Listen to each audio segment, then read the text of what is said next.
dobry Państwu, witamy w Domu Literatury w Łodzi. Mam nadzieję, że jesteście Państwo u nas pierwszy raz. I druga nadzieja, że jeszcze do nas wrócicie niedługo. Tak? Dobre dwie nadzieje. No. Szanowni Państwo, jeszcze tylko jedno ogłoszenie. Za chwilę mamy Festiwal Literacki Puls. 10 grudnia zaczynamy z Nagrodą Literacką Tuwima, na który serdecznie już teraz, już 2 tygodnie, 10 dni do festiwalu, na który zapraszam Was gorąco. Mam nadzieję, że się zobaczymy. Kolega przyniesie bardzo świeży, bo jeszcze nie wydrukowany oficjalnie program, także jako pierwsi z publiczności go dostaniecie, bo dopiero dzisiaj go zamykaliśmy.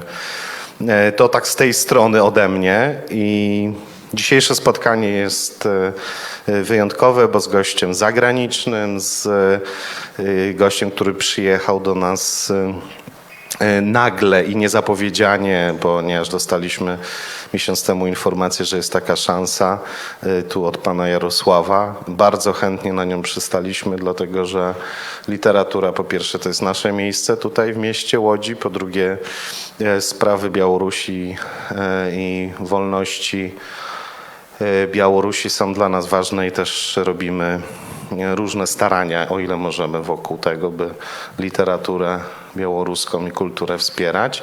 Także jest to dla nas przyjemność i przywilej i zaszczyt, że jest Pan u nas.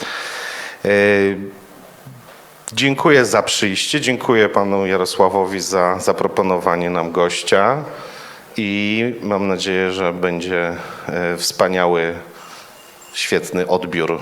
Także już zostawiam przedstawienie gościa Panu Jarosławowi, a ja się zwijam. Dziękuję serdecznie Domowi Literatury w Łodzi, panu dyrektorowi Mateuszowi Sidorowi za to, że zechcieliście Państwo gościć nas w swoich progach, że zgodziliście się. Cieszy mnie bardzo również ten fakt, że nie jest to pierwsza impreza związana z Białorusią u Państwa, że już organizowaliście taką imprezę, a w styczniu będzie kolejna. Jeszcze bardziej nam miło, że całkiem możliwe, że w Waszym czasopiśmie ukaże się fragment tej powieści w tłumaczeniu na język polski. Akurat ten fragment, którego akcja toczy się w Warszawie, w Polsce. Serdeczna witаю усіх, хто прийшов на сьогоднішню нашу зустрічу, на презентацію нового романа Владимира Неклаєва «Гайбен гіном». Autor гэтага романа напэўна вам вядомы. Гэта асоба, якая ад многіх гадоў ёсць у беларускай літаратуры, як паэт, як празаік, як творца дасканалых песень, якія śpiewaje Zmicier Wajciuszkiewicz, zможаце яго таксама сёння паслухаць. Гэта асоба, Владимир Неклаеў, гэта чалавек, які таксама заангажаваўся ў свой час у палітыку. Праз гэтую палітыку быў прымушаны эміграваць з Беларусі. Вярнуўся, аднак, на сваю радзіму і ў 2010 годзе прыняў удзел у прэзідэнцкіх выбарах. Jak гэта ўсё скончылася, таксама мы ўсё ведаем, быў збіты ў дзень выбараў беларускім амапам, цяжка нават сказаць беларускім, рэжымавым амапам, быў выкрадзены пазней з бальніцы, правёў у турме нейкі час, пазней яго прысудзілі на 2 гады з адтэрміноўкай на 2 гады. Władimir Неклаєў, аўтар nowego romanu «Гайбен гіном», jaki wyjrzał u Polszczy u wydawnictwie Komunikat.org. Ось пан директор приніс ще одну книжку. Це знову ж мой роман «Автомат з водогазована сиропом Любез». І так по вокладці і по книжці видать, що вона в руках не одних побула, значить, її читають. Дякую Богу. Новий роман називається «Гайбен гіном». Чому він так називається? Це іврит. На івриті «Гайбен гіном» означає «гієна огниста», «гієна вогняна» по-білоруську. А попросту пекло. Попросту пекло. Роман про часы жыцця. Асноўным героем романа з'яўляецца Янка Купала, нацыянальны геній беларускі. Ну, так як у Польшчы Міцкевіч, так як у Расіі Пушкін, ці як на Украіне Шаўчэнка. І яшчэ адзін пласт закранаецца, гэта часы Брежнева, калі это 80-е, канец 70-х, 80-е гады, калі у Савецкім Саюзе быў генеральным сектаром партыі, а значит кіраўніком дзяржавы Леонид Брежнев. Дык вось, у аднаго з персанажаў этого романа, сучасніка Купалы, аднаго з персанажаў палохаюць за грахі ягоныя, палохаюць, што ён на тым свеце, значыць, патрапіць у пекла. А ён што адказвае? Не трэба мяне пужаць пеклам на тым свеце. Я на гэтым свеце ўсё сваё жыццё у пекле пражыў. У турмах, у пераследах, у катаваннях. Я пачынаў роман як гістарычны 4 гады таму. А калі я яго скончыў, ён з гістарычнага ператварыўся у новачасны, у актуальны. Чаму? Таму што зноў на Беларусі турмы, пераследы, арышты, усё гэтаксама, як было больш як 100 гадоў таму пры сталінскіх рэпрэсіях. Кола гісторыі з рыпам павярнулася і стала як бы на тым самым месцы. Ніхто гэтага не чакаў. Ніякіх прадбачанняў, прадказанняў таго, што гэта можа вярнуцца, не было, але вось, глядзіце, якія бываюць у гісторыі павароты. Пра што ён, гэты роман? Усе думалі, што я напішу гісторыю гібелі Янкі Купалы, які скончыў сваё жыццё у 42-м годзе, летам у гатэлі, 28 чэрвеня канкрэтна, у гатэлі Масква. Я, паколькі займаўся вельмі доўга жыццёпісам Купалы і хацеў гэта напісаць, але калі я напісаў роман да палавіны, я раптам запытаў самого сябе, а што я раблю? У жыцці Купалы вот ёсць вялікая таямніца, у жыцці генія ёсць вялікая таямніца, таямніца смерці. Увогуле, у нас толькі 2 таямніцы сапраўдныя, вялікія.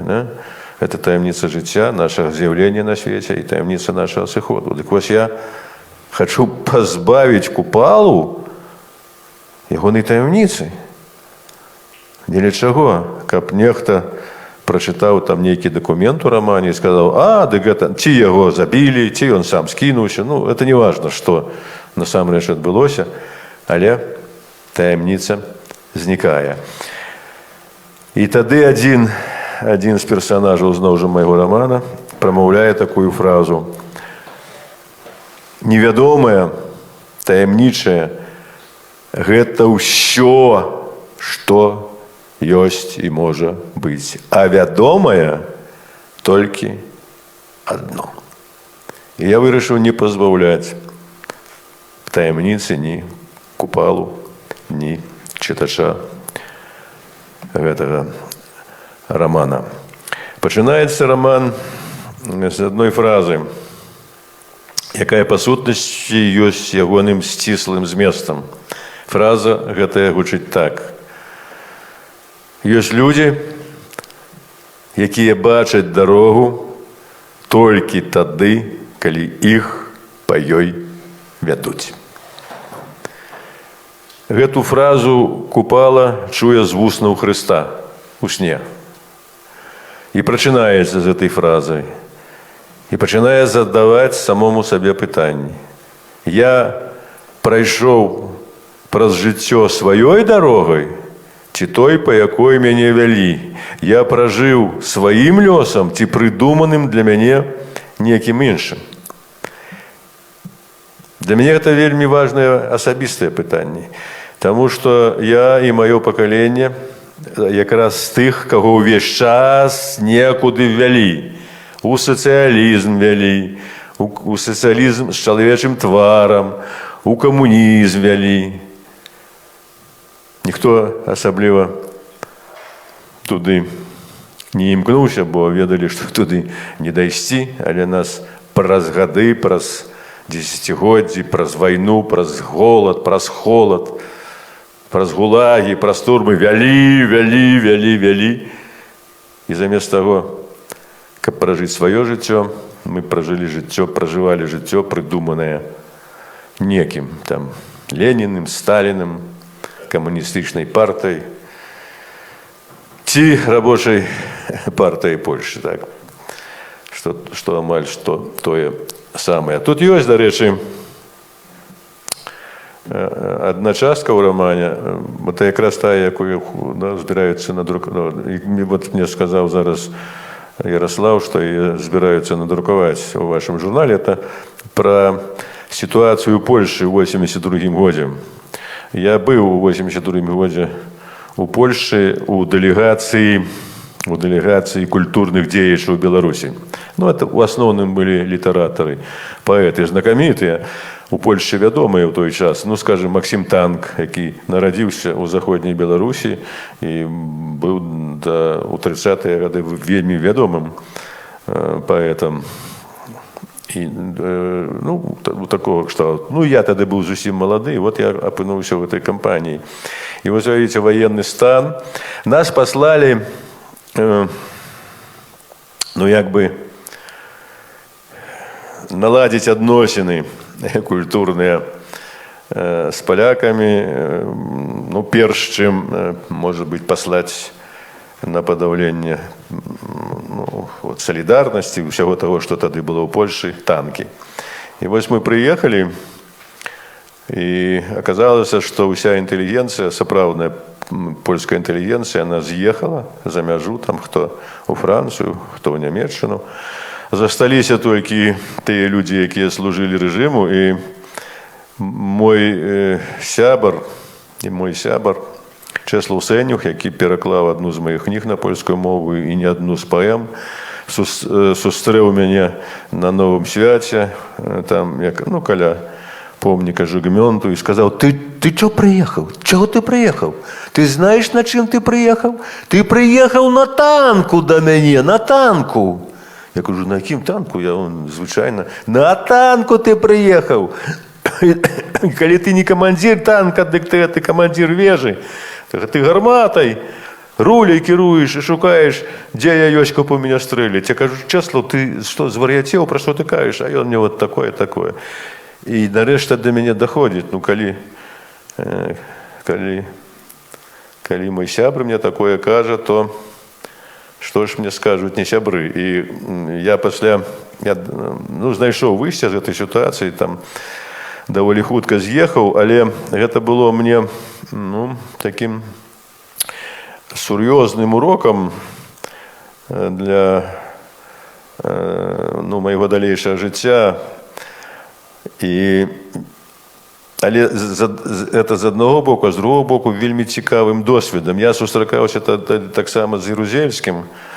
Ён на мяне, зусім нечакана для мяне, гэты чалавек распавёў сваю біяграфію, там сказаў, што і распавёў, што ягоны бацька, як, дарэчы, і от бацька Чэслава Сэнюха быў у канцлагеры ў Сібіры. І там і сканаў. Я тады спытаўся у генерала Ярузельскага: а як жа вы служыце? Як вы можаце служыць тым людзям, якія там загналі вас у лагера і там забілі па сутнасці вашого бацьку? Ён нічога мне на гэта пытанне не адказаў, апроч таго, што ўвесь час паўтараў, што каб я ўсім перадаваў, от у Польшы, каго я ведаю, што ён не хоча крыві, што ягоная галоўная задача пазбегнуць у гэтай сітуацыі крыві. No, moment na wasz wizyt, nawet jak literatorał, był na ten czas nie samy zruczny. Czy to niejak powpływało później na wasze odnosiny z Polską, z waszymi siabrami u Polszczy? Все это больше повпливало на мяне самого, чым на адносіны мае з тымі людзьмі, з якімі я сябраваў. І я пасля, праз многія гады, ў 99-м годзе, калі у мяне ўзніклі праблемы уже з уладай новай беларускай, я прыехаў у Польшу, у Варшаву на эміграцыю, і год жыў у Варшаве, і у доме таго ж Чэслава Сенюха. І усе тыя людзі, якіх я ведаў яшчэ раней, ну вот, ніхто мяне не папікнуў тым, што я тут быў яшчэ і ў 82-м годзе.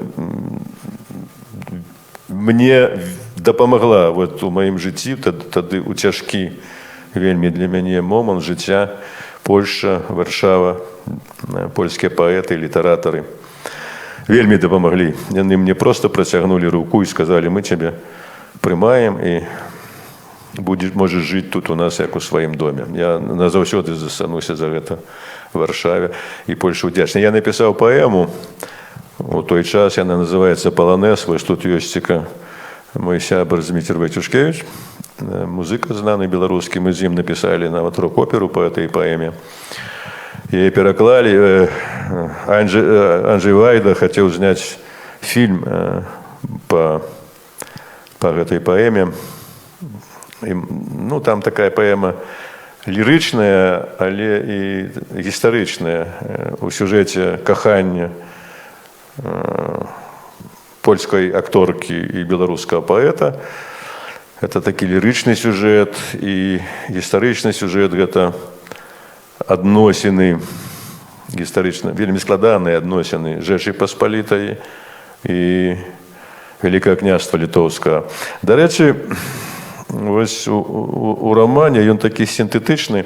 Тут ёсць усе літаратурныя жанры. Тут ёсць проза, ну, само собой, это роман. Тут ёсць паэзія, 3 паэмы, якія развіваюць сюжэты. І ёсць драмы, урывак з драмы, драматычная частка. Так што на любы, што называецца, густ.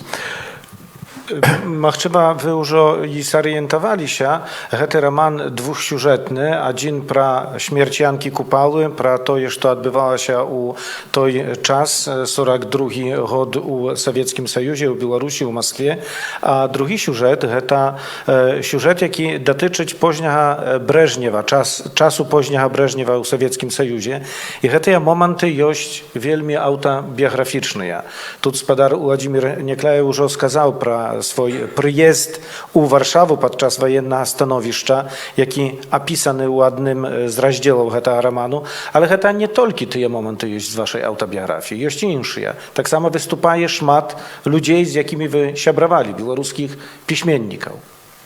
Ну так, тут ёсць яшчэ адзін персанаж, Купала галоўны героя, яшчэ адзін персанаж, малады беларускі паэт, ну вот якраз у часе позняга Брэжнева.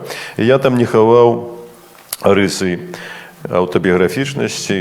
Гэты персанаж і нарадзіўся там, дзе я нарадзіўся, і напісаў тое, што я напісаў, і гэтак далей. Мне Купала для маладога пакалення раптам стаў такой спрэчнай фігурай, постаццю праз тое, што ён напрыканцы свайго жыцця служыў уладзе.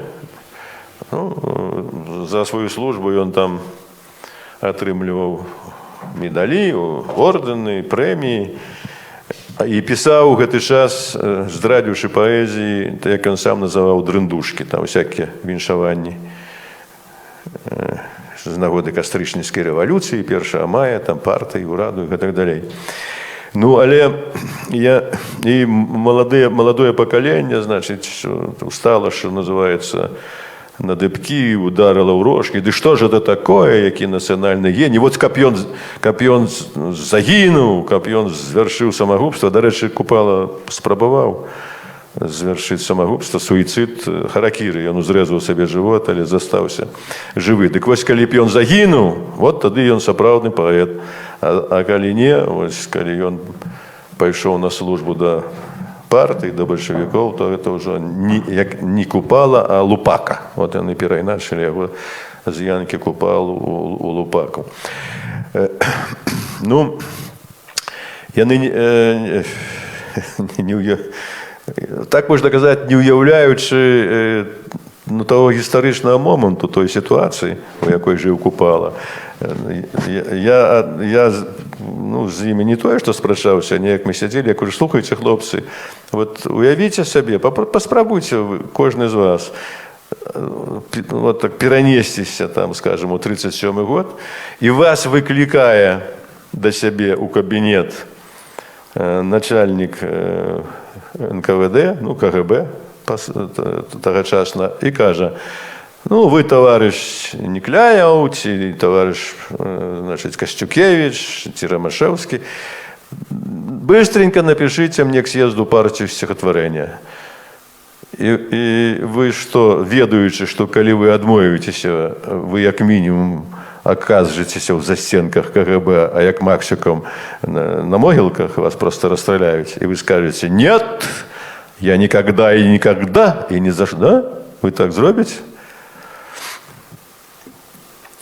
Лёгка судить. Лёгка судить. Дык вось я так само по молодости стал как бы спрачацца, ну, спаборнічаць з Купалам. А калі спаборнічаеш з некім, ну, это што на рынгу, я некалі займаўся боксам, шукаеш ягоныя слабыя месцы, правда, там, каб з якого боку стукнуць. Так вось я і ў Купалы стаў шукаць гэтыя слабыя месцы. Ну, вось што ён пісаў дрындушкі, што ён там на ўзнагароды браў, ну, і так далей. Маці кінуў у Мінску ў час вайны. Але калі я выпісваў гэта паралельна героя, маладого паэта, які вінаваціць у Купалу, выходзіла, што і ён браў узнагароды, што ён пісаў дрындушкі, што ён спакушаўся гэтак жа, што ён гэтак жа баяўся, калі яго выклікалі ў гэтыя кабінеты. Так што вельмі ўсё в гэтым жыцці непроста, але і вось чаму вельмі важна, вот это для мяне была думка, пражыць сваё жыццё самім сабой у гэтым свеце.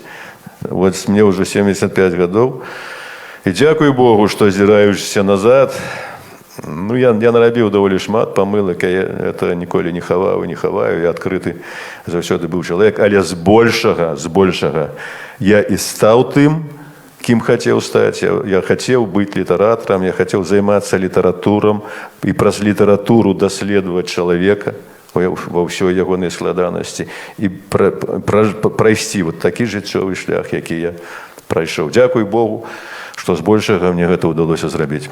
У гэтым рамане ёсць таксама такая метафора адносна гэтага лесвічнага пралёту ў гатэлі Масква, дзе упаў Янка Купала.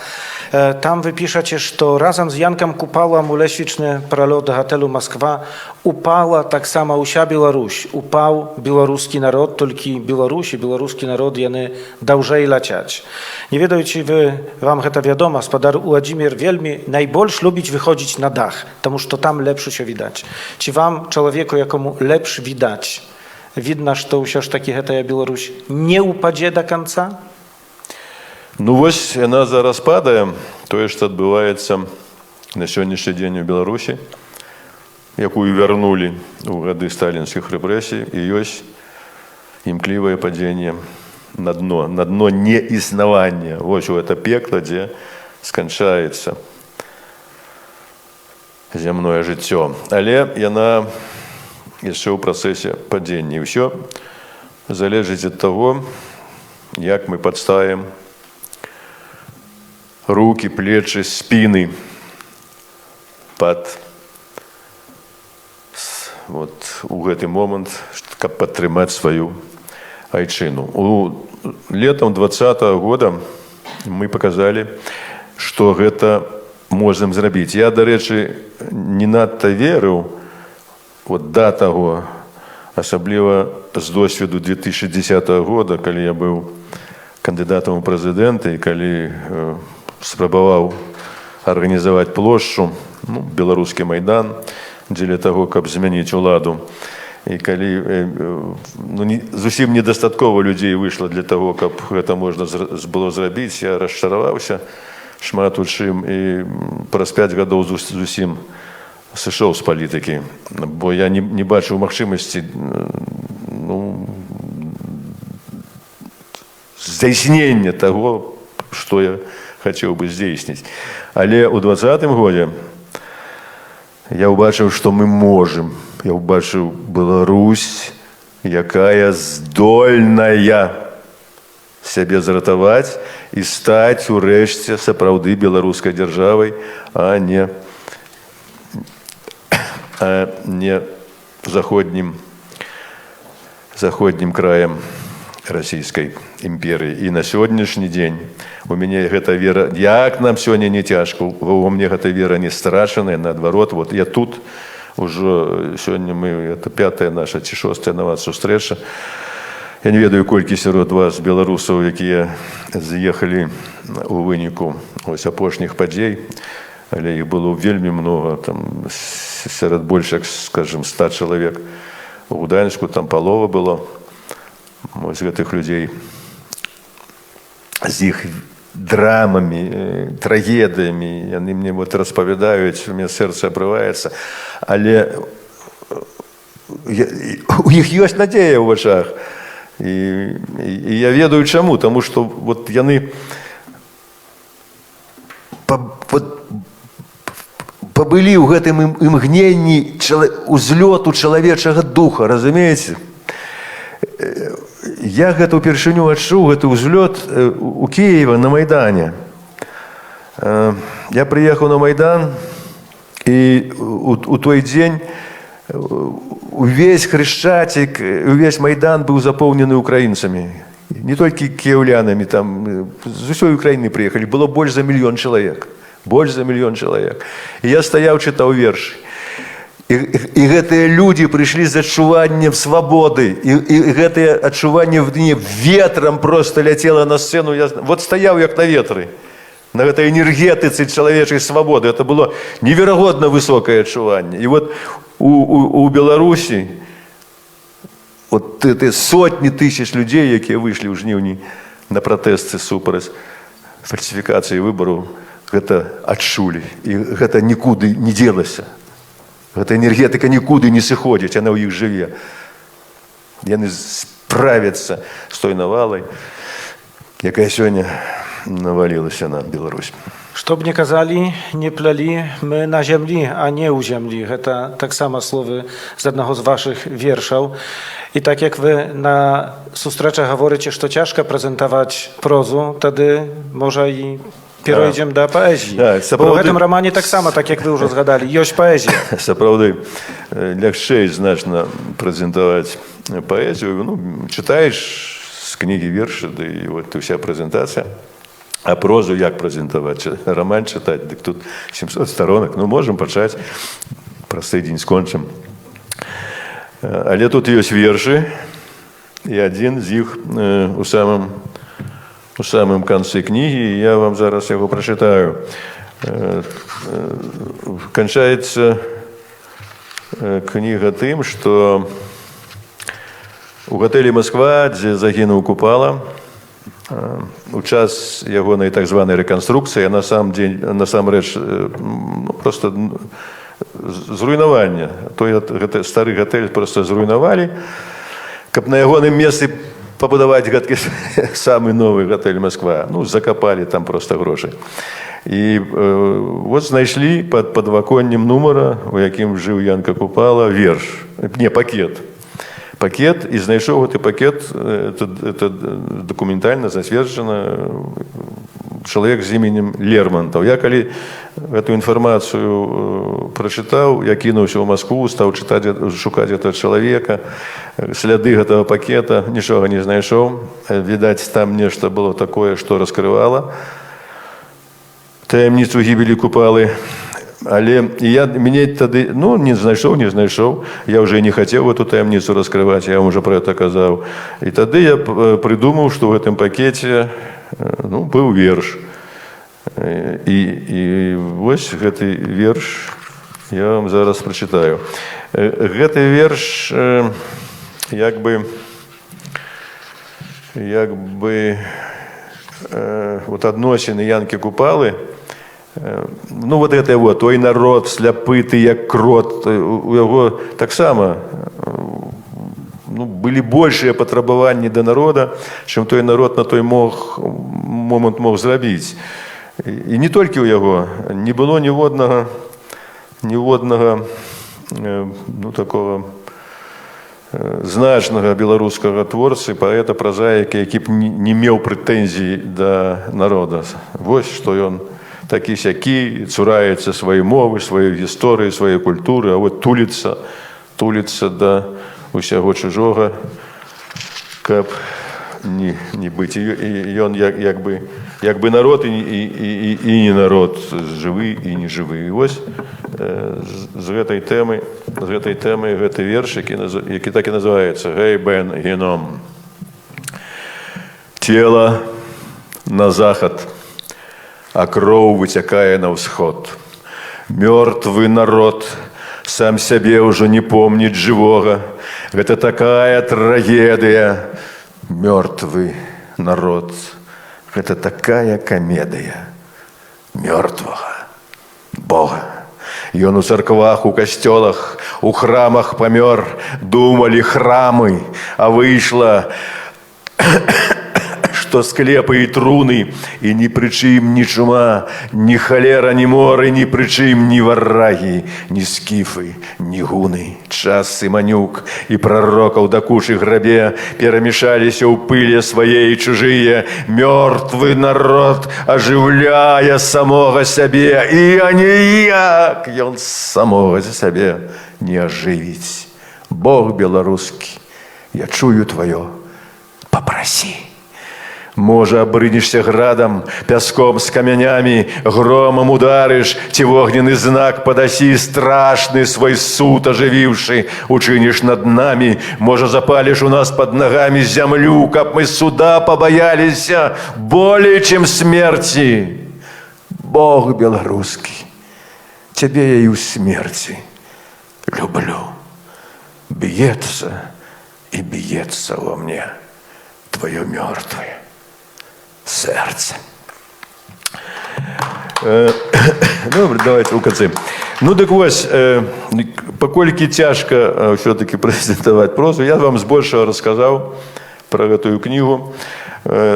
Яна напісана як бы так займальна, то є цікава читаць. Тут ёсць амаль усе версіі гібелі Купалы, адна з іх, на маю думку, рэальная. Але калі нехто, чытаючы раман, угадае гэту версію, я скажу, што гэта не яна, бо ўсё-таки важней захаваць таямніцу. І паколькі я ўжо згадаў, што са мной разам зараз вот у гэтым турне па Польшы ездзіць Зміцер Вайцюшкевіч і казаў пра тое, што мы з ім напісалі шмат песен, і ў тым ліку рок-оперу вось на паланез, які напісаны быў мною ў Варшаве.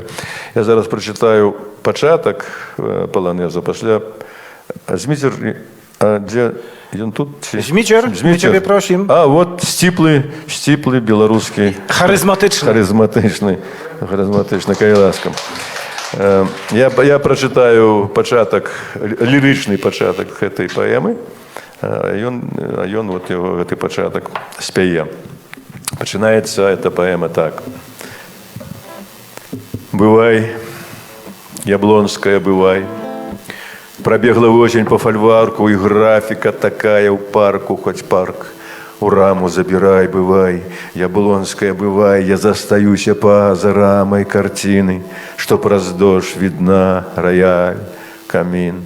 И ты одна, стомленная, любовной драмой с бокалом белого вина. апошні раз пригубіць дай. Заторгні на карціне шторы, я кіну твой пякельны рай, грукоча ў ночы пояс скоры бывай, яблонская бывай, не стаў бакал, но самый край святлой тень, дрыжаць под маннай, усё разрывіста туманна, цалую руки, ясна панна бывай, яблонская бывай, от клавиш рук не отрывай у свете, где вещит железо пронизливо, гучить няхай аккорд апошні полонеза. Бывай.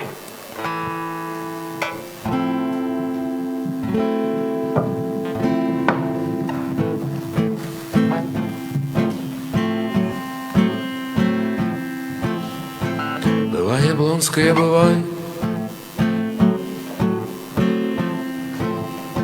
Пробегла осень по фольварку,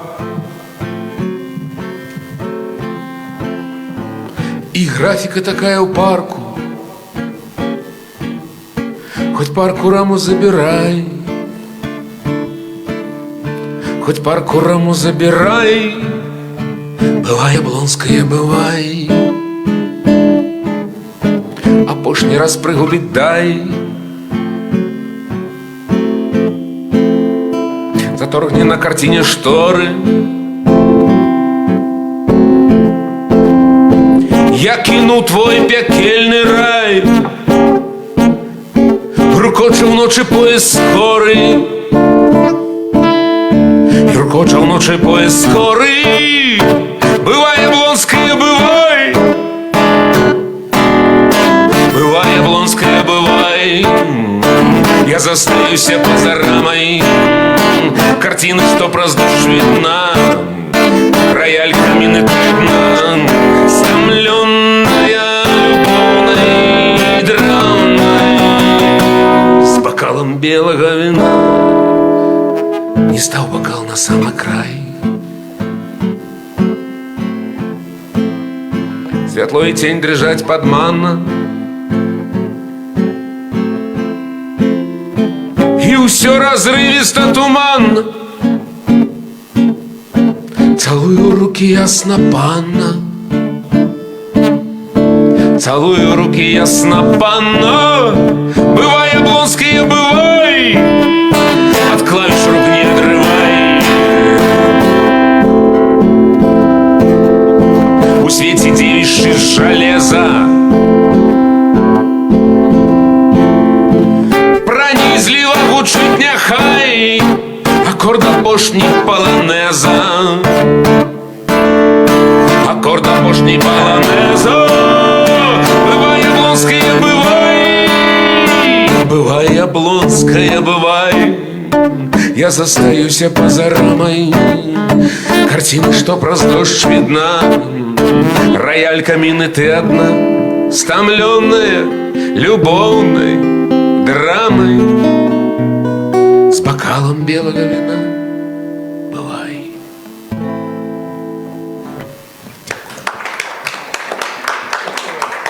Далей спевать. Добрый вечер панству. Так, мы с Владимиром Некляевым один одного давно уже ведаем, годов 15-16, и вось зараз будут звучать песни и ранние, и поздние. Вот одна из них, такая поздняя, называется «На дальней стороне».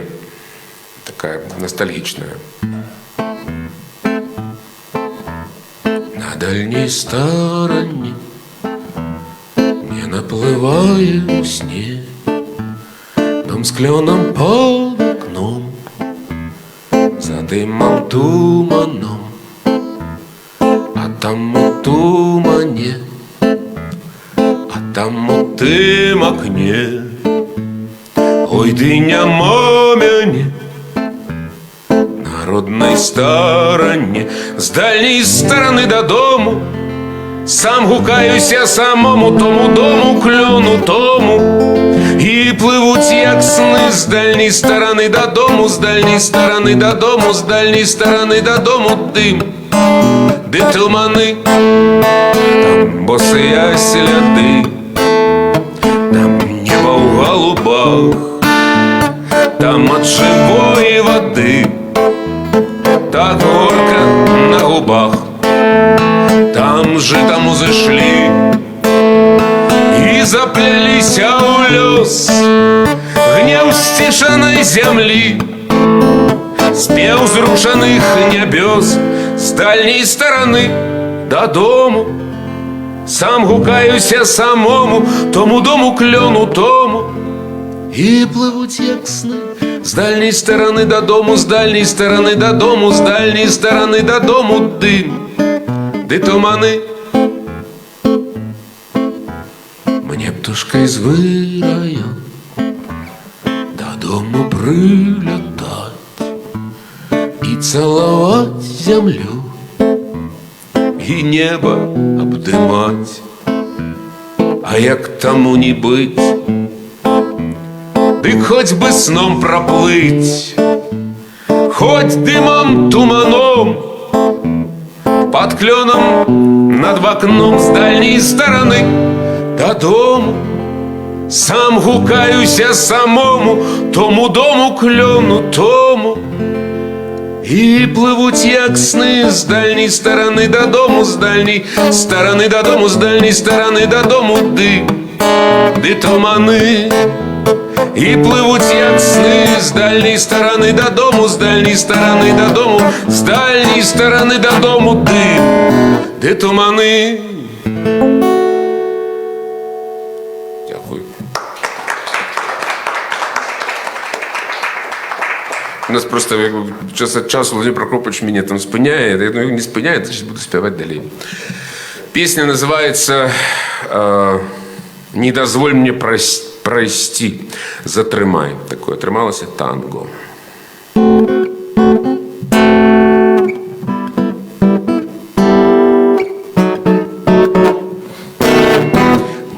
Не дозволь мне прости, затримай. Руки на грудях скрижусь стомленно, хай собі не варти, я прокляну. Проклинай, проклинай, голосячи прострати, одиноту, здраду и тугу. Не могу я быть не виноватый, шуешь, не могу. У ім'я умольного розстання над бездоннім на пошнім дні. Не карай мяне ўсё дараваннем, злітуйся, даруй мне, прокляни. Проклинай, голосячи простраты, одиноту, здраду и тугу. Не могу я быть не виноватый, чуешь, не могу.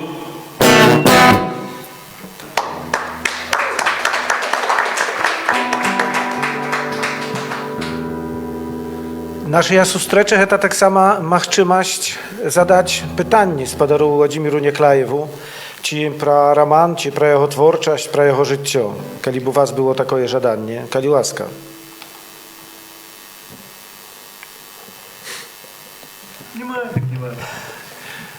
З пытаннямі гэта таксама складана, бо творца то ўсё ж такі можа хацеў бы проста заняцца творчасцю, а не указваць на кірунак, дзе чалавецтва, дзе народ мае ісці.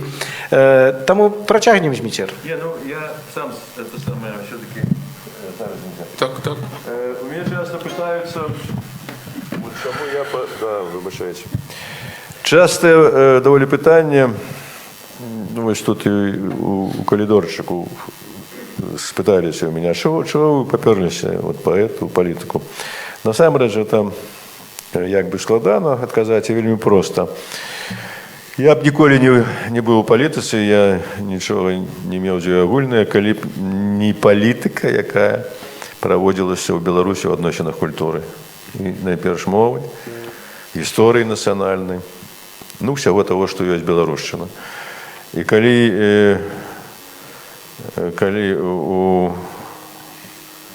уже у нас у новы час пачалося тое самае, што было у 30-е гады, ганенне на беларушчыну, калі беларусаў пачалі пераследаваць проста за тое па сутнасці, што яны беларусы, то я задаўся пытаннем, і калі стала знішчацца мова, калі школ беларускіх амаль не засталося, калі там у Магілёве, у Гародні, у гарадах з паўмільённым насельніцтвам у школу ішлі беларускамоўную, там 3-4 дзяўчынкі ці хлопчыкі, мне ўзнікла пытанне, а для чаго я пишу, кому, хто гэта будзе чытаць.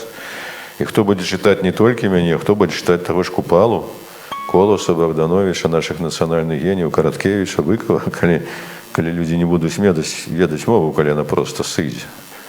Это палітыка выбівала просто фундамент, на якім стаіць любая нацыя. Культура ёсць ціка фундаментам чалавека, а не трактарны завод ці млынарня. Вось у гэтым стане, жахлівым стане, калі я пра гэта думаў, напісаўся верш «Апошні паэт». Я вам зараз яго прачытаю. Ён нарадзіўся на белы свет пад канец стагоддзя і тысячагоддзя. Ягоны хросны выкінуў партбілет у навакольнае асяроддзе. На хрэсьбіны пасцялілі новы абрус, а пасярэдзіне чырвоная стужка, і ён закрычаў «Жыве Беларусь!», калі яго маці, накарміўшы, загушкала.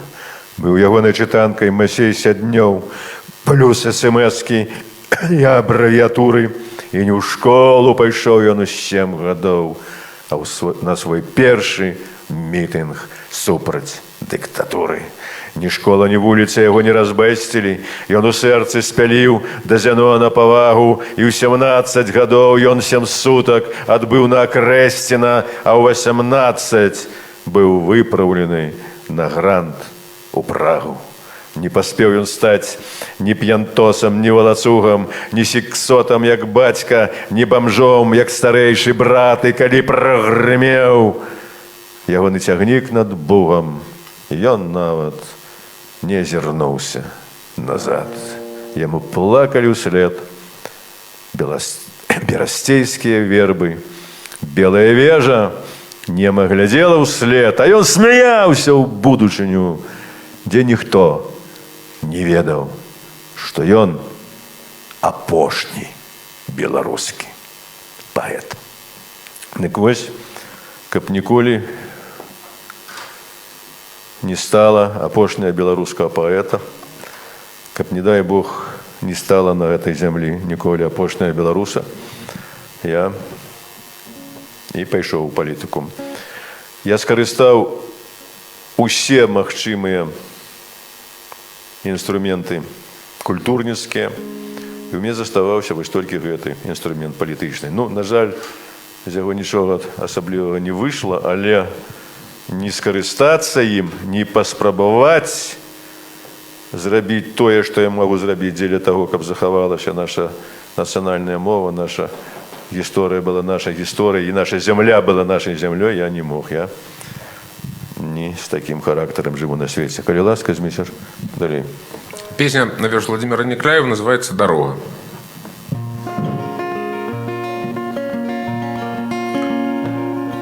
Не з тымі пайшоў, і дарогай не той, дарэмна дорога прасіла.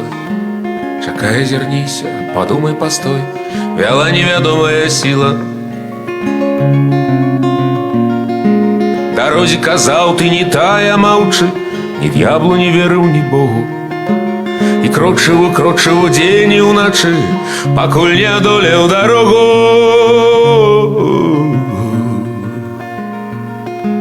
І рушыў далей на цалікі сляды, пакінуў, што сцежкаю сталі. А тыя, што з ім не пайшлі хто куды, пазбочвалі, заблукалі.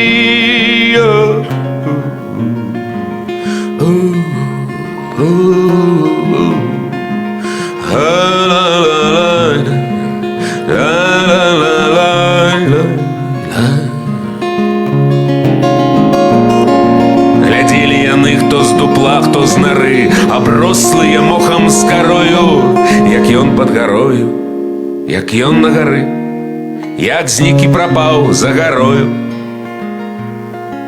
Не з тымі пайшоў, і дарогай не той, дарэмна дарога прасіла. Чакай, азірніся, падумай, пастой, вяла невядомая сіла.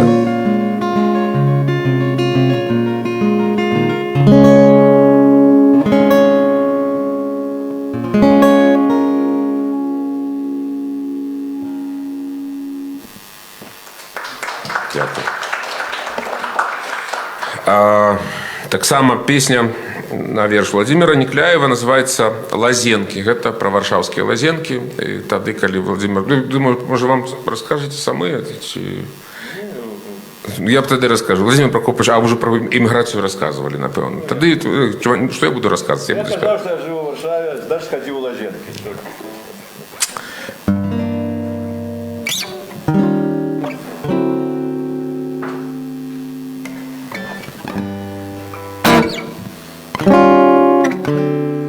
Тое ўсё, што назвалася Зося і паклалася ў лёсе. Як знак, я не ведаю, як пачалося. І не думай, скончыцца як адкіпела і збегла як пена. Не адбыло, што было перад іх. Слаўна слухаць, як граюць Шопена о 12-й по выходным. Просто гэтак яно выпадае, проступае кляймом на елбе. Проститутка моя молодая, дай за ўсіх пашкадую цябе. Откипела і збегла як пена. Адбыло, што было перад іх. Славно слухаць, як граюць Шопена о 12-й по выходным. Слава Зосі бадяцца в лазенках, забываючы, хто ты такі. Яе селякі на коленьках, як на клёткі ляцяць мотылькі. Откипела і збегла як пена. Адбыло, што было перад іх. Слаўна слухаць, як граюць Шопена о 12-й по выходным.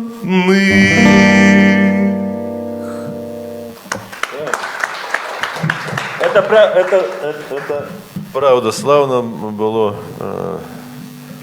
в осень ранняя. Я люблю вельмі эту пару. Это и в Лазенках Шопен у вельмі хорошым выкананні сімфанічным оркестром. Славно Зосей бадяцца ў Лазенках, забываючы, хто ты такі. На яе сінякі на коленьках, як на кветкі ляцяць матылькі. Я вам абяцаў прачытаць яшчэ адзін урывак з паэмы «Паланэс», і я зараз гэта зраблю. Гэта ўжо не лірычная лінія паэмы, а вот гістарычныя адносіны Rzeczy Посполитой и Великого княства Литовска. И промаўляецца паэма ад імя урывак гэты, значит, промаўляецца ад імя Ягайлы. Вот Ягайла звяртаецца, Великі князь Літоўскі, так, а пасля ўжо король польскі звяртаецца вот, у будучыню, ну, да мяне, да Зміцера, да Ярослава, да нас з вами, да беларусаў. І вось як згучыць ягоны зварот. Ну, там, это на Нальші адбываецца. Нальша — это паўночна-заходні край беларускі, так, это Ташмяншчына, Смаргоншчына, там, Новоградшчына. Ну, вось якраз моя родная земля. Я нарадзіўся ў Крэве, дзе была падпісаная Крэўская унія, пасля якой Ягайла пабраўся шлюбам з Ядвігай і стаў польскім каралём. Это спрэчная такая унія і спрэчная трактоўка падзей, у выніку якіх яна адбылася. Ягайла у Польшы, скажем, ну, не кепскі кароль, а вось у Літве ён значна горшым палітыкам выглядае, і в Беларусі таксама, таму што як бы ягоныя памкненні аб'яднаць Rzecz Посполитую і Беларусь дзеля таго, каб узмацніць дзяржаву і супрацьстаяць крыжакам, найперш чым скончыліся? Тым, што не стала Великое княства Літоўскае, правда? А это значыць, ну як, мэта, пра якую ён абвяшчаў, падпісваючы эту унію і праводзячы пасля эту палітыку этой уніі, яна не дасягнула тых абяцаных момантаў, што узмацніцца разам з Rzeczą Паспалітай Вялікае княства Літоўскае. Не, Rzecz Паспалітая ўзмацнілася і паглынула. Дарэчы, зараз адбываецца хіба не тое самае, дзеля улады, дзеля большай славы, пад рызыку знішчэння пастаўлена дзяржава, сённяшняя Беларусь. Бачыце, як грае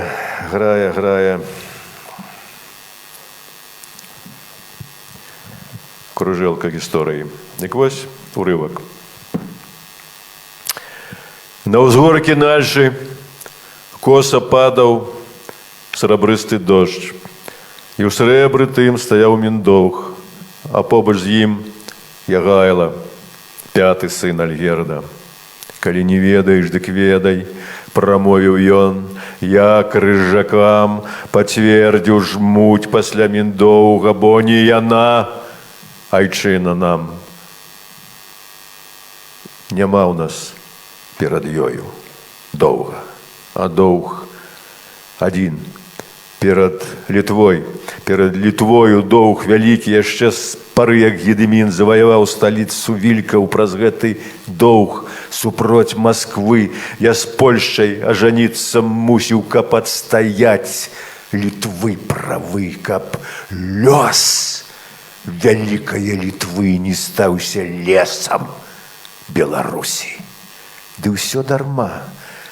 Вы лес апелі, згубілі ўсё, што продкі мелі, ператварылі край ваўкоў у край зайцоў. Я маю права спытацца з глыбіні вякоў: вы хто? Народ?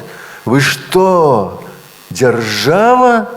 Адкуль, калі няма слядоў? Пазнаўшы зайца па губе вам жмуць, пад нос паднесла дулю, як Беларусь вы на сябе, на край літвінаў нацягнулі, вы разлучылі дух з крывёю.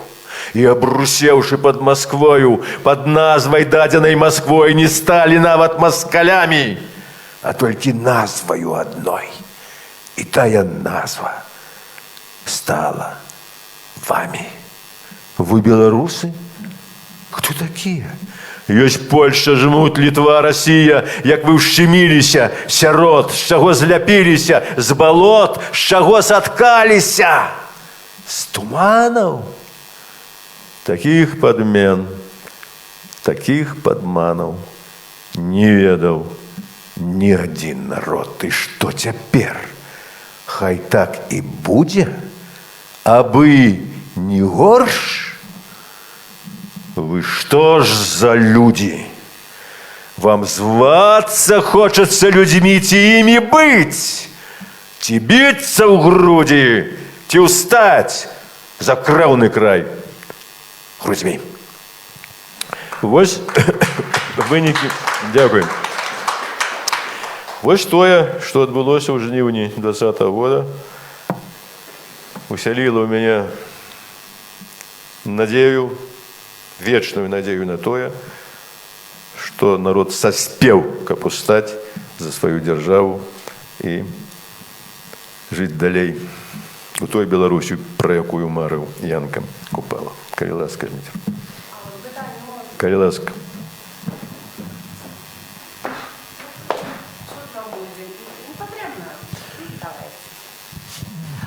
Спадар Владимир, ваши творы, на мой погляд, яны такія, ну, акрамя таго, што гэта слова з вялікай літары, то слухаеш і атрымліваеш такую асалоду. Выкананне спадара Зміцера сёння асабліва кранальна шчамлівыя такія. То, акрамя гэтага, самі сюжэты вашых твораў, яны такія разнапланавыя, яны такія цікавыя, яны не могуць не чапляць. Але я пра тое, што ў беларускіх тэатрах апошнім часам, ну, апошнім гэта не пасля 2020 года, раней, Ставіліся сучасныя пісьменнікі Алексіевич і Курэйчык, нават Андрусь Горват.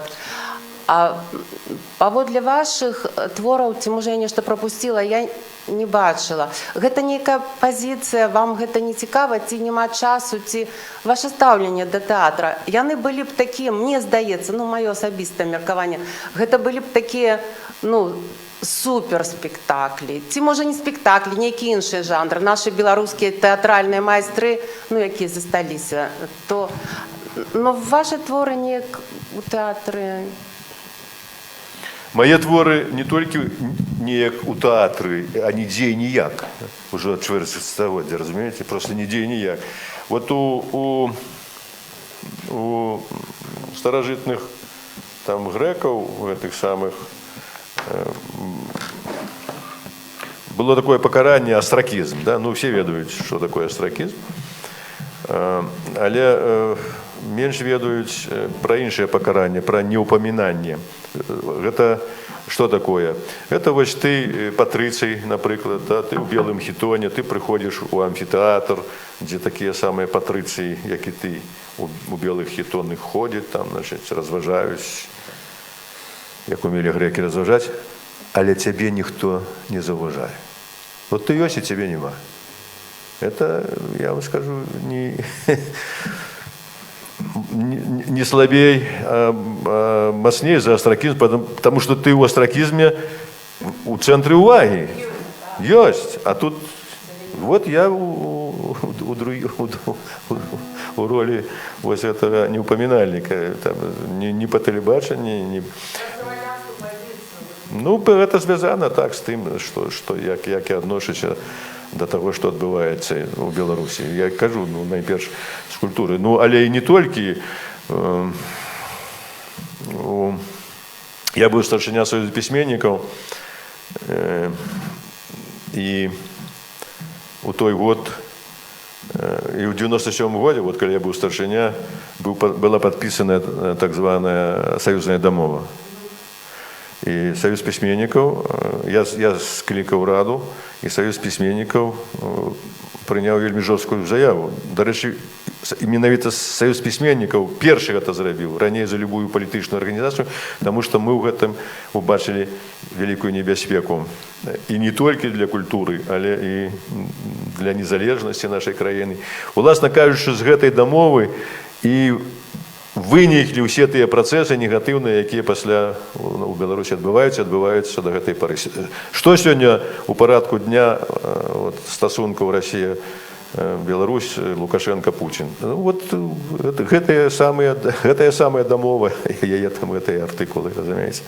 Так што я не... Это одно, што мяне ні на тэлебачанні няма, ні на радыё, і не можа быць у nejakім тэатры. Хоць некалі я не пісаў нічого наўмысна для тэатра.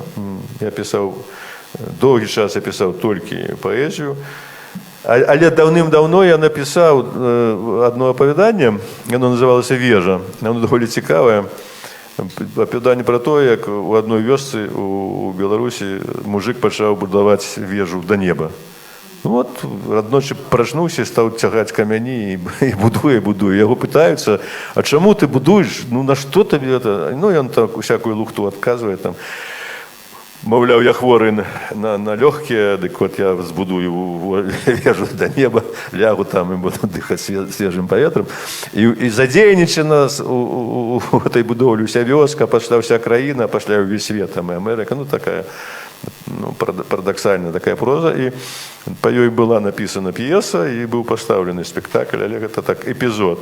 Зараз я кажу, што зараз я напісаў, наўмысна, я напісаў 2 гістарычныя драмы. Вось паралельна, дарэчы, з гэтым романам яны былі напісаны. Гэта драма Ягайла. Чаму Ягайла, я вам уже казаў, это просто вельмі цікавы персонаж. І драма, якая называлася ад пачатку «Гедымін», але паколькі там не толькі Гедымін, але і іншыя, там і Вітаўт, і іншыя князі, я назваў яе Літвіны. Але зараз просто нікому ў галаву не прыйдзе ставіць Владзіміра Некляева на якой-нибудь беларускай сцэне. Władimir Nieklejew stawił się niejki czas temu u Gdańsku, u teatry. Była jego piesa. Не блытай, не приписывай мне того, что не мое. Это у нейкі час я быў пад хатнім арыштам. Меня выпустили з турмы і перавялі пад хатні арышт. Так вось гэты хатні арышт, ён цяжэйшы за турму. Турма – гэта тое, што турма. Ты разумееш, што это такое? Што вось краты, вось жалезныя дзверы, на іх замкі, і ты вот у гэтай прасторы мусіш існаваць. А дома, прычым дома, дзе знаходзяцца два ўзброеных яшчэ кагбісты, невялічкая кватэра, гэта зусім іншае. Ты звык дома падысці там да акна, адчыніць дзверы гасцям, а тут ты нічого не можаш, толькі ты пачынаеш свавольнічаць, яны адразу там з пісталетамі бягуць на место там і ўсё. І вось па гэтай сітуацыі была напісана п'еса маскоўскімі аўтарамі. Ёсць такі тэатр «Док» у Маскве, і зараз ён таксама у Апаля, дарэчы, таму што вот ён займаецца такімі рэчамі палітычнымі. І яны вельмі вялікі поспех меў гэты тэатр, яны паставілі яго там у Маскве, а пасля шмат дзе паставілі, яны быў у Чэхіі і быў у Данскім, мы з жонкай там былі на прэм'еры, вельмі, конечно, цікава было глядзець на самого сябе у выкананні, скажем, акцёра, і жонцы моей было цікава глядзець на самую сябе. Так, п'еса пра Владзіміра Няклаева, а не ў Владзіміра Няклаева, але па той прычыне замоўчвання ў Беларусі таксама гэтая кніга, новы раман Гейбен Гіном выйшла менавіта ў Польшчы, а не ў Беларусі. І гэта першы такі выпадак, дзе кніга так вядомага беларускага аўтара па-беларуску выходзіць у Польшчы і распаўсюджваецца яна паміж беларусаў, беларускай дыяспоры, якой у Польшчы ўжо больш за 150 000. Калі ласка. «Красуня весна», наверш Владимира Няклаева. На прадвесні плачуць ледяшы, ручаіны звоняць на прадвесні. Ты мне тихо-тихо для души праспявай прадвесневую песню. Хай душа ускалышыцца да дна, і туды пакліча, дзе світае, дзе на ўзлеску юная вясна першыя пралескі рассыпае. Красуня вясна, звініце ручаінамі ў полі. Красуня вясна, сестра нашей воли. Красуня весна, у бело-чырвоным убранні. Красуня весна, чароўная фея кахання. Ад вясны нікуды не ўцячы, і праз вецер, што сцягі палошча, пойдзем мы з табою, каб уначы запаліць агеньчыкі на плошчы. Будем мы стоять и вспоминать тых, каго няма сягоння з намі, тых, каго мы будем сустракаць з бел-чырвона-белымі сцягамі. Красуня вясна, звініце ручаінамі ў полі. Красуня вясна, сестра нашей воли. Красуня весна, у бело-чырвоным убранні. Красуня весна, чароўная фея кахання.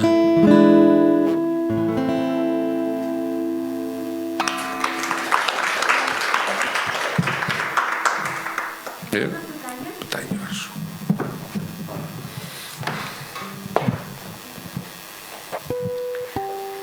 Я вельмі ўдзячна за прэзентацыю. Для мяне гэта першы выхад у Польшчы да беларусаў, таму што вымушана было таксама з'ехаць праз рэпрэсіі. Спадар Владзімір, я у 10-м годзе была на плошчы, галасавала за вас у тым годзе. І ў мяне такія ўспаміны і параўнанні з тым 19 снежня і з тым часам, калі я у сваім горадзе Ваўкавыску выходзіла на плошчу, мы хадзілі па вуліцах нашага горада. Такая метафора прыходзіць. Тады было халодна, снежна, і самае светлае, то, што было, гэта нашы былі сцягі. Вось у версе. Былі іншыя сцягі, сцяг Еўрасаюза, але самае светлае той вечар былі сцягі. А у 20-м годзе ці ў 21-м таксама гэта быў лета, гэта былі дні светлыя, і сцягоў было больш. І такая метафора, што надзеі больш, ну, гэта відавочна, што ва ўсіх больш надзеі. Думаю, што все пагодзяцца. Але што, на вашу думку, як паэта, літаратара, пісьменніка, што можа быць далей, наколькі больш святла будзе далей? Якая метафора, магчыма, вам прыйдзе тут? Што будзе наперадзе? Вот что и будет, про что вы сказали. Это, безумовно, по сутнасці, што б сёння там не рабіла ўлада, народ сам зацвердзіў свой нацыянальны сімвал. Вот и все. И вот это сталося у 20-м году.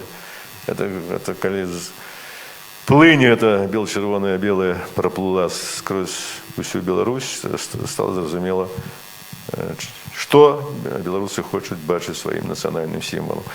Пасля ёсць законы каларыстыкі. Я, дарэчы, нічога не маю супраць вот, афіцыйна цяперашняй сцягу. Это таксама частка нашай гісторыі, все-таки мы пад ёй пражылі немало гадоў. І там яго таптаць і паліць я не стаў, ён заслугоўвае быць як экспанат у музеі, тут бясспрэчна. Але ёсць законы каларыстыкі, ну, бел, чырвона, белы. Ну, у рэшты рэш гэта плашчаніца Хрыста. Калі ў мяне пытаюцца, адкуль у вас бел, чырвоны будуць сцяг, я не кажу пра гісторыю, там, што хто чалавек, які яго прыдумаў. Я кажу, як гэта адкуль? Это плашчаніца Хрыста, мы першыя там былі. І яе ўзнялі як сцяг. Дарэчы, трэба прыдумваць міфы пра сваю гісторыю. Уся гісторыя это ж не тое, што было. Это тое, што пра яе напісалі, разумеецца. Вот французы, там штурм інвалідамі Бастыліі ператварылі вялікую рэвалюцыю.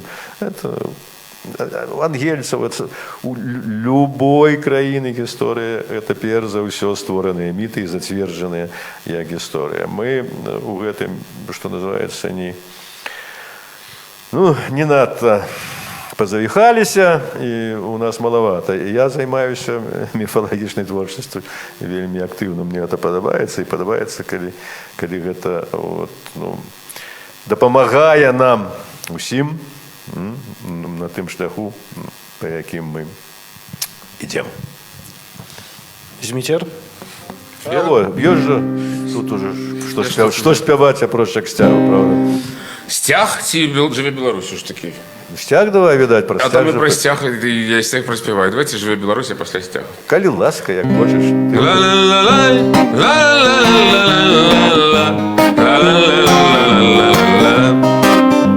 Жыве Беларусь! Жыве! Жыве Беларусь! Жыве! Яна пяе, цалуецца ў скверы, вянком купальскім па Дняпры плыве. Жыве ў надзеі, любасці, веры, у нашых сэрцах Беларусь жыве. Жыве ў надзеі, любасці, веры, у нашых сэрцах Беларусь жыве. Жыве Беларусь! Жыве Беларусь! Яна жыве у крыві і смаргоні, на скрыжаваннях часу гнёзды ўе. І ўсё ляціць крывіцкая пагоня, і час ляціць, і Беларусь жыве. І ўсё ляціць крывіцкая пагоня, і час ляціць, і Беларусь жыве.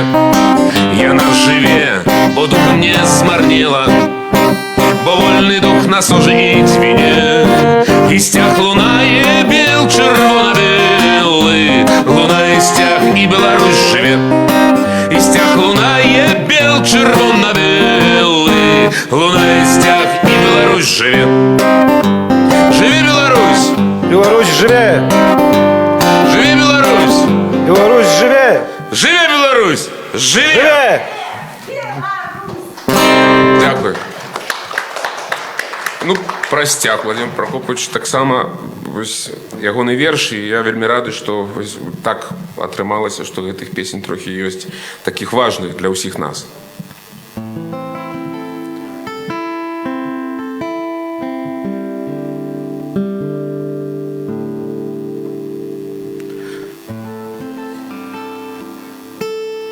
Луна не з короны на вековых ветрах, наш ад крыві чырвоны, ад болю белый сцяг. Наш бел чырвона-белы, нябесны вольны смелы, наш бел чырвона-белы, наш сцяг, наш сцяг, наш сцяг. Бясконца наша мара аб свабодзе вядзе нас па зямлі і па вадзе, як сонца, што ніколі не заходзіць, як зорка, што ніколі не ўпадзе. Айчына, Бог і гонар, малітва на губах, крывіцкая пагоня нясе наш крыўны сцяг.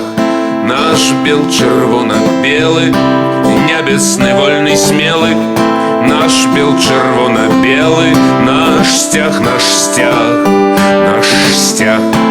Бясконца наша мара аб свабодзе вядзе нас па зямлі і па вадзе, як сонца, што ніколі не заходзіць, як зорка, што ніколі не ўпадзе. Пагоню не спыняе ні боль, ні кроў, ні страх, і над крывіцкім краем, як птах лунае сцяг. Наш бел чырвона-белы, нябесны вольны смелы, наш бел чырвона-белы, наш сцяг, наш сцяг, наш сцяг. Бясконца наша мара аб свабодзе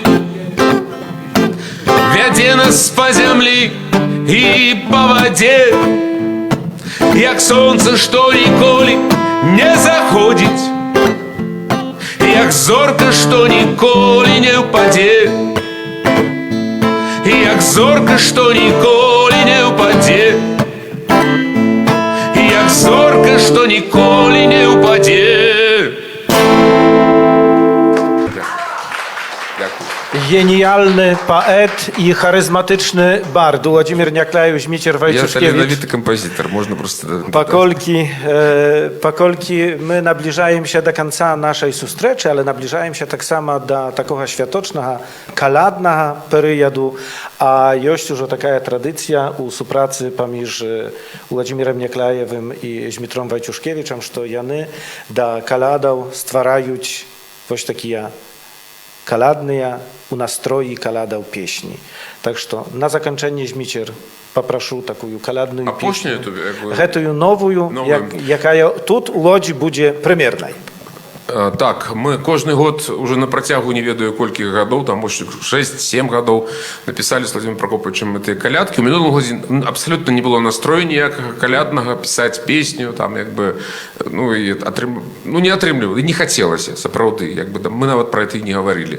А ў гэтым годзе павінна некая надзея з'яўляцца, і з'явілася песня, называецца «У абдымку под ялинкой», альбо «У абдымку», альбо «Под ялинкой».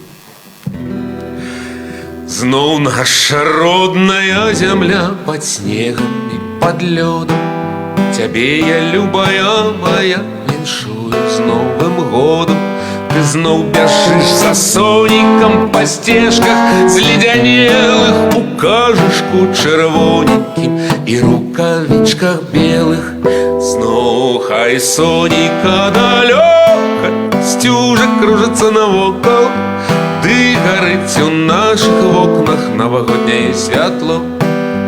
І пад нашаю ялінкай мы прысядзем на хвілінку, у абдымку, каб табе цяплей было. На Новы год, на новы лёс пад зоркамі гадаем, і зоркі падаюць з нябёс за краем і над краем, дзе на Дзвіне і на Дняпры у полі пад лесе чырвона груда снегеры рассыпаны на снезе, ай сонька далёка стюжа кружится навокал, ды гарыць у наших окнах новогоднее святло. И под нашей ялинкой мы присядем на хвилинку у обдымку, каб табе цеплей было. Хай сонька далёка стюжа кружится навокал, ды гарыць у наших окнах новогоднее святло. И под нашей ялинкой мы присядем на хвилинку у обдымку, каб табе цеплей было. У обдымку, каб табе цеплей было. Дякую. Няхай вам будзе цёпла, дарагія мае. Дзякуем сардэчна за тое, што вы прыйшлі на гэтую сустрэчу, што паўдзельнічалі з намі ў прэзентацыі новага рамана Владзіміра Някляева «Гейбен гіном». Цяпер гэты раман можна будзе набыць. Там таксама на століку ляжаць рекламныя рэквізіты беларускай інтэрнэт-бібліятэкі камунікат.орг, на якой сабрана на гэты момант ужо больш за 50 000 беларускіх публікацыяў. Гэта кнігі, часопісы, газеты, відэа, аўдыёматэрыялы. Запрашаю таксама адведваць старонку. Дзякую вам сардэчна. А спадар Владзімір будзе таксама падпісваць кнігі. Дзякуем.